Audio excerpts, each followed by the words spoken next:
Curtis Fell. I'm the Rock County Sheriff. My name's spelled C-U-R-T-I-S. Last name is F-E-L-L. I want to say thank you all to coming out here tonight to help us cover this a little bit better and get the news out for those that haven't been able to get it yet. We had, obviously, as you know already, a tornado in Rock County. That hit some of the other counties in Wisconsin prior to coming here.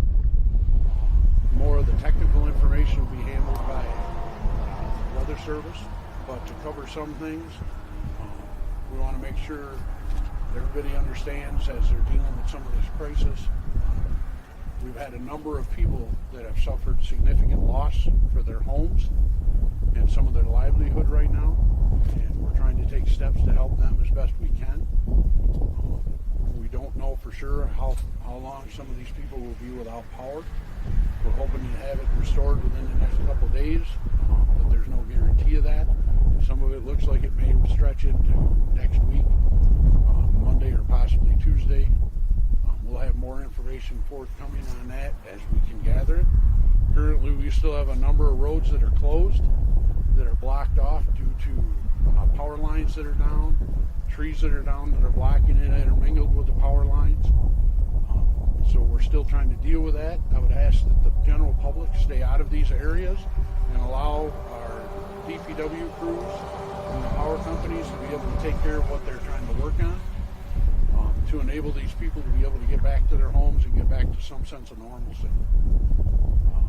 We've had a large law enforcement, fire and EMS response to this area that facilitated it starting yesterday when the initial reports came in, and it made a big difference, and we went house to house and checked on everybody within the affected areas, and currently, as will be touched on shortly, they've gone and done assessments to try to figure out exactly how much stuff has been damaged, and more of that will be covered.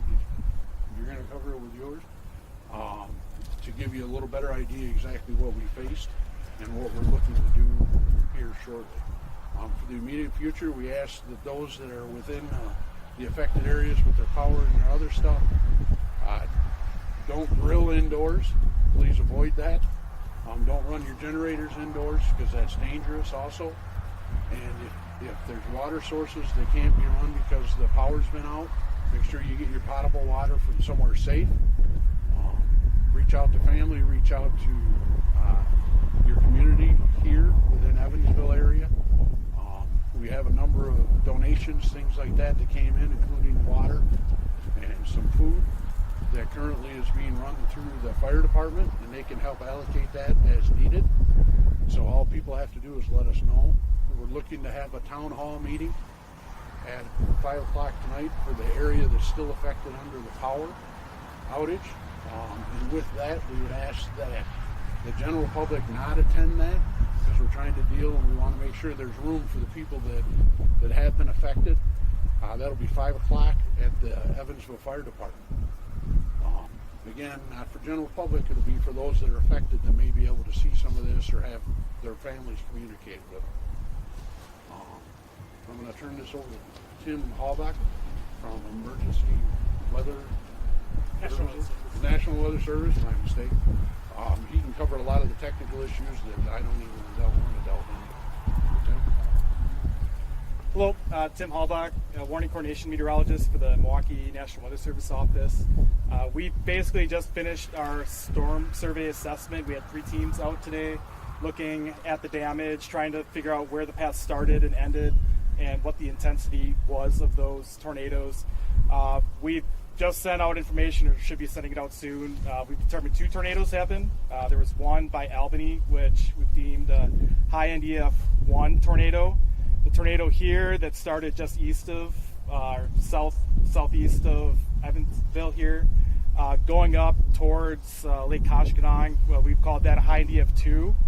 We have one point that we're going to be considering whether or not it's EF3 level damage or not. There was some information that got out while we were on the survey that wasn't fully QC'd yet, but we're not considering it a 3 at this point. We want to look at some more aerial footage and talk with some other experts on some of the damage we saw, because Some of it was large farm equipment that isn't a normal damage indicator for us when we're surveying tornadoes to try to get an idea of what level we should call that kind of tornado. So high end EF2, calling it 135 mile per hour winds with what went through.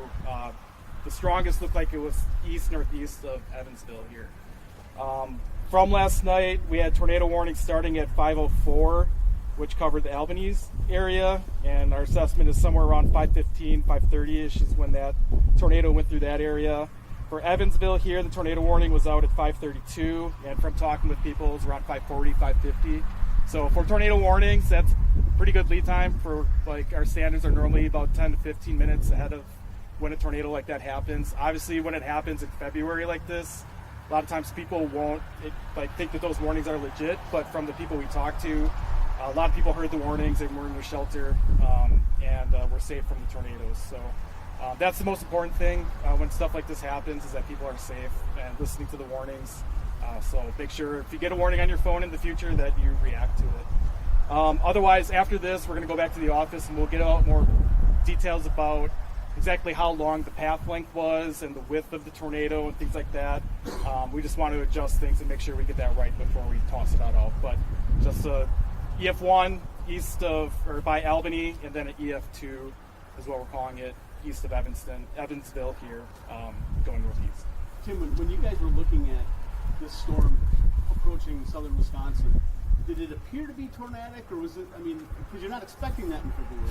So leading up to it, we started seeing some things that got us more concerned about the chances for tornadoes. The skies started clearing out a lot more, which made it a bit more unstable than previous forecasts have been kind of showing. So it developed right over southern Wisconsin. We had storms that started popping in northeast Iowa, but they weren't tornadic at that point. It wasn't until it got into Greene County that they started to show more signs of rotation, and that's when we started issuing tornado warnings. We issued one, we call it a considerable tornado warning, when the storm was east of Evansville here. The tornado warnings we issue are on 3 levels. There's base ones, there's considerable, and then tornado emergency. Tornado emergency would be like F5, tornado's going to wipe the city out type warning. We went to level 2 because we were seeing debris getting lofted 10 to 15,000 feet up in the air, which is a signature to us that a really bad tornado is strong, the violent tornado is happening. So those situations are ones that people really need to be in their shelter when something like that happens. But the signs of rotation first started showing up in Greene County. Can you spell your last name, too? Halbach is Halbach. What's your title? Warning coordination meteorologist. Tim, can you clarify one thing? So there was an EF1 in Albany, and then a high end EF2 in this area. Yep.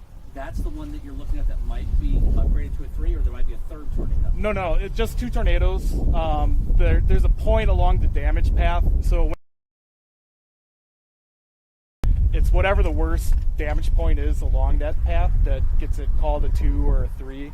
So there's one point where there's a barn where you can tell the tornado went exactly through, and the most top part of the barn is all gone, but there's other large tractor equipment and stuff that's been rolled there and lofted. So that's where I want to talk with some other people that the EF2 might get raised to a 3, but we want to just consult a little bit more before we go there. In terms of the number of homes or businesses that have been damaged, is there a preliminary number of general sense? We're not exactly sure how severe some of the homes are damaged, but there's at least 20 or more that we know have been significantly damaged, from moderate to severe or completely destroyed. A number of us went out and looked earlier this morning in the daylight, because last night, obviously at night, it was hard to really get a better picture of it. It was pretty devastating in some of these neighborhoods. We talked with a number of the people that live in the community. We're very thankful of the fact that no one was severely injured out of this, considering the amount of damage that was caused. Personally, I find it kind of amazing nobody got more seriously hurt. For that aspect, I couldn't be more thankful. And as far as the community response, we couldn't have asked for anything better in this area. From the first responders that came to Department of Public Works, our dispatch center, everything else, stepped up and did everything we asked for it. couldn't be more proud of the efforts that have gone into this in such a quick time, and from everybody around here, including some of the surrounding county fire departments, things like that. Sheriff, how many people were injured? So we only had one that was transported, and that was a person who was in a vehicle at the time that the tornado went through, or one of the tornadoes went through. Other than that, there were some minor damages or minor injuries that had occurred with a few of the people in different homes. But fortunately, none of them very severe, and none of them wanted to be transported. So considering what came through here, the fact that only one person got transported by ambulance is, almost a miracle, if you want to call it that. Did something come into that vehicle, or was that vehicle thrown? No, it got kind of pushed off the road, basically. Where was that, Chris?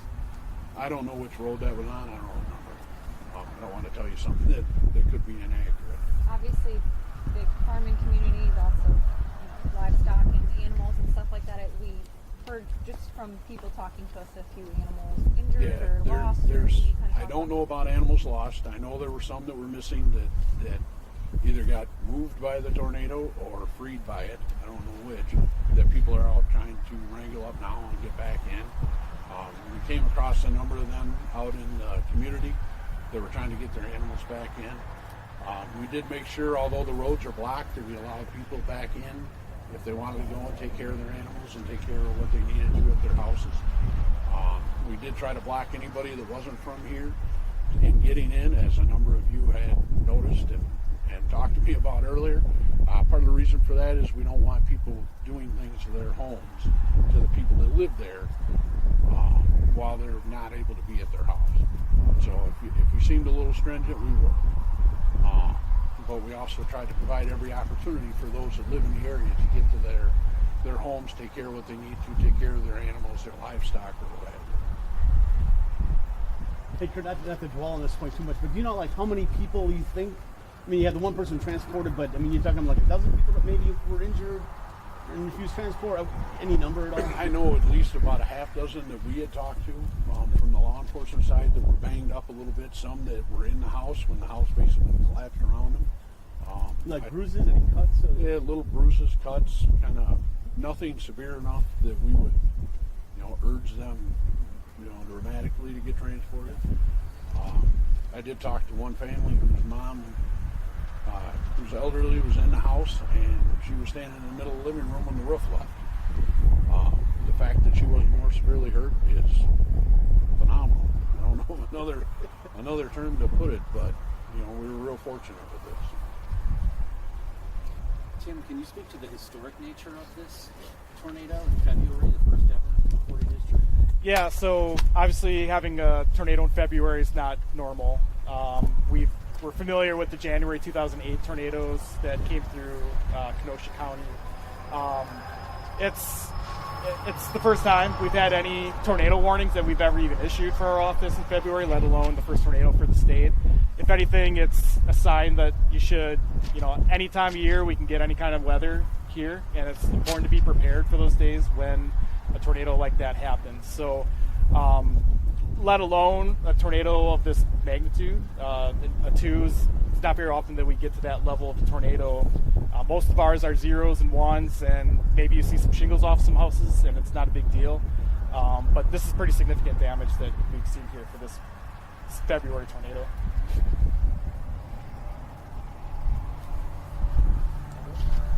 Are there any other questions? What resources will be available for the affected residents in terms of any financial assistance, anything like that? Is there coordination with the state on that? Where does that stand? We're still in the beginning processes of that. For those that don't know it, Kevin Warnett is our new emergency management coordinator director for the county. Recently started, and he's already hit the ground running. He's been working hard on that. He came to us from the state of Wisconsin. In addition, just so everybody knows, we have Chair Boswick from the Rock County Board with us today, and County Administrator Josh Smith. They've both been on board and informed of this since it began. Really lended a lot of assistance, helped create the disaster declaration early so that we could try to get some more assistance in quicker with stuff. But I believe Kevin's office will follow up on that and be able to provide more information down the road once we clarify some of the stuff from the the National Weather Service.